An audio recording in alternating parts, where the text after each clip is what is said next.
بسم اللہ الرحمن الرحیم۔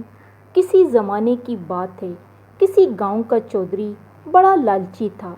لالچ نے اس کی عقل پر پردہ ڈال دیا تھا اور کردار اور اخلاق اس کا نہایت ہی پست ہو گیا تھا۔ وہ گاؤں کے کسی بھی شخص کے پاس کوئی بھی قیمتی چیز دیکھتا تو اسے کسی بھی طریقے سے ہتھیا لیتا۔ گاؤں والے اس کے اس رویے سے تنگ آ چکے تھے۔ انہوں نے کئی بار گاؤں کے قاضی اور مسجد کے پیش امام سے بھی شکایتیں کی، جن کی باتیں چودھری بڑے غور سے سنتا تو تھا، لیکن ان باتوں کو ماننے اور عمل کرنے پر وہ بالکل تیار نہ ہوتا تھا۔ اگر اسے معلوم ہو جاتا کہ کسی کے پاس کوئی اچھی نسل کی گائے، بھینس یا بکری، یہاں تک کہ مرغی ہی کیوں نہ ہو، وہ بیچارہ اس چیز سے محروم ہو جاتا۔ چودھری تھوڑی سی رقم دے کر وہ چیز جبراً اس سے لے لیتا۔ گاؤں والے اپنے اچھے اچھے جانوروں میں کوئی نہ کوئی عیب نکالتے اور اسے گاؤں میں مشہور کر دیتے تاکہ ان کا جانور لالچی چودھری سے محفوظ رہے۔ لیکن ان سب باتوں کے باوجود گاؤں والے ایک دوسرے سے حسد کی وجہ سے گاؤں کے چودھری کو مخبری کر دیتے اور دھونس دھمکی کے ذریعے معمولی رقم کے عوض وہ چیز کو ہتھیا لیتا۔ ایک دن گاؤں کے مولوی صاحب اور قاضی صاحب نے چودھری کو راہ راست پر لانے اور اس کو سبق سکھانے کے لیے ایک منفرد طریقہ اپنایا۔ چودھری کی حویلی کے قریب ہی قاضی اور مولوی صاحب کا مکان تھا۔ دونوں کے مکان کے صحن کے درمیان ایک دیوار تھی جو زیادہ اونچی نہیں تھی، لہذا دیوار کے اوپر ایک انڈا رکھ کر دونوں زور زور سے لڑنے لگے۔ مولوی صاحب نے کہا، یہ سفید سونے کا انڈا میری دیوار پر ہے، اس لیے مالک میں ہوا۔ قاضی صاحب بولے، مرغی بھی میری اور دیوار بھی میری ہے، یہ سونے کا انڈا میرا ہوا، اس لیے مالک میں ہوں۔ مولوی صاحب نے غصے سے کہا، آج اس نے میری دیوار پر انڈا دیا ہے، اس لیے انڈے کی ملکیت میری ہے۔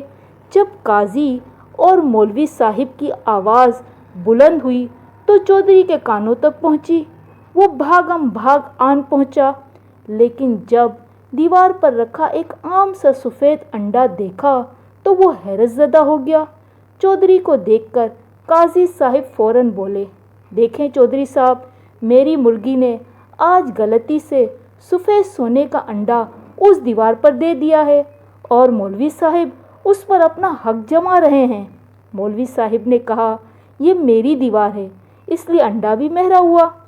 جب چودھری نے ان کی باتیں سنی تو اس کا لالچ جاگ اٹھا اور وہ بولا، یہ مکان میں نے تم دونوں کو بنا کر دیے تھے اور گاؤں کا چودھری میں ہوں، اس لیے مرغی بھی میری اور اس انڈے کا مالک بھی میں ہوں، لیکن پھر بھی اس مرغی اور انڈے کے بدلے تم کو مال و دولت دوں گا۔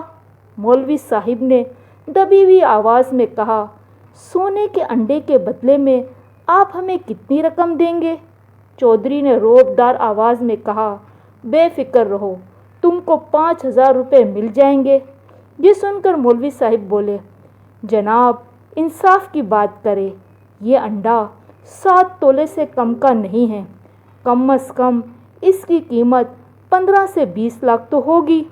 چودھری بولا، مولوی صاحب آپ کا روپے پیسے سے کیا لینا دینا، آپ اللہ اللہ کیجئے، خیر میں ظالم آدمی نہیں ہوں، میں آپ کو 2 لاکھ دیتا ہوں۔ مولوی نے خوش ہو کر کہا، لیکن پیسے تو مجھے ابھی چاہیے۔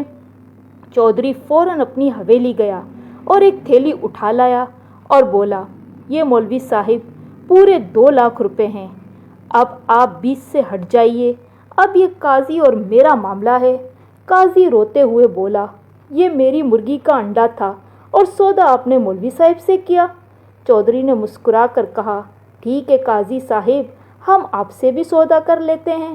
قاضی جلدی سے بولا، یہ روزانہ 1 سونے کا انڈا دیتی ہے، اس کی کیا قیمت لگائیں گے؟ تقریباً 15 لاکھ کا ایک انڈا روز دیتی ہے، ذرا حساب لگائیے، ایک ماہ میں کتنے لاکھ ہوتے ہیں اور ایک سال میں کتنی رقم بنی؟ یہ سن کر چودھری نے کہا، تم یہیں ٹھہرو، میں اپنی حویلی کے کاغذات لاتا ہوں۔ تھوڑی دیر میں چودھری کاغذات لے کر آ گیا۔ قاضی صاحب بولے، کیا پتہ تم بعد میں مکر جاؤ۔ چودھری نے کہا، معاہدہ کروا لو اور اس پر دستخط بھی کروا لو، اپنی بات سے نہیں مکروں گا۔ اس طرح چودھری اور قاضی کے درمیان ایک معاہدہ ہو گیا، جس پر گاؤں والوں نے اور مولوی صاحب نے بھی دستخط کیے۔ چودھری مرغی حاصل کر کے بہت خوش تھا۔ وہ انڈا لے کر فوراً شہر کی طرف روانہ ہوا۔